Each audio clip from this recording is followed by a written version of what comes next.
Hello everyone and welcome to this week's episode of The Shredding Skeptic. Today we're going to be jumping right back into Heroes and Generals to see how long it's going to take to grind our way up to level 5. So sharpen your bayonets and prepare to lay down some covering fire as we dive right back in.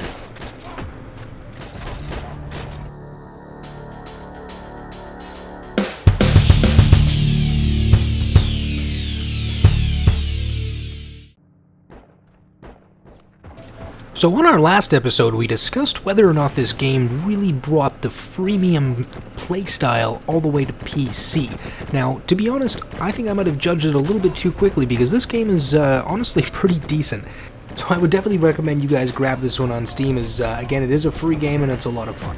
The footage that we're looking at here today is all from level 3, so I am still taking my time working my way up as I haven't quite bit the bullet, so to speak, in paying real money in order to level up faster. Now, the way this works is that you could use gold or your experience points in order to purchase ribbon boosters. If you wanted to, say, level up a particular weapon faster, you could pay for, say, 4 hours of double XP on your rifle or something like that. But it seems like if you really want to get up to the level 4, level 5, and then up into the war games, what you're going to have to do is really just grind it out and make sure that you're getting points from capturing and defending.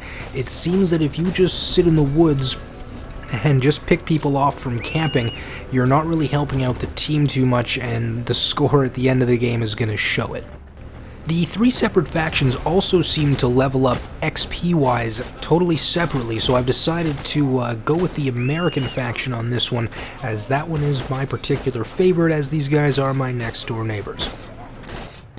In terms of picking off your enemies from a distance, it is imperative that you maintain the initiative and spot the enemy before they spot you. There are some individual variations in how fast people are able to get their sights on target, but this game obviously being a little bit slower than the last one, you guys are obviously going to have that split second where it's going to really come down to who can be faster on the trigger. I have managed to add a few upgrades to my rifle, including a heavier barrel, a lighter trigger, a heavier spring for better stability, and I haven't managed to get the scope quite yet, but that one is on the list as well. One of the freemium elements I don't like about the upgrade system is how your upgrades actually wear out. Like, you will have to spend XP or gold on actually repairing all of the different components that you add into the rifle, so that is kind of a pain in the ass. On that note, however, they do encourage you to play the game every day by giving you a bonus 4 gold for the first match you play every calendar day of the week. So if you guys want, you probably could save up a little bit that way if you are able to get a match or 2 in every day of the week. Although I haven't conceded to spending any real money on this game yet, I can really see how they, rather than use a sort of reward system to get you to do it, it's almost pure frustration that's going to cause you to want to spend money to level up a little bit faster, especially if you get dumped into a map where everybody else has tanks and upgraded weapons and you're just kind of sitting there just getting smoked time and time again.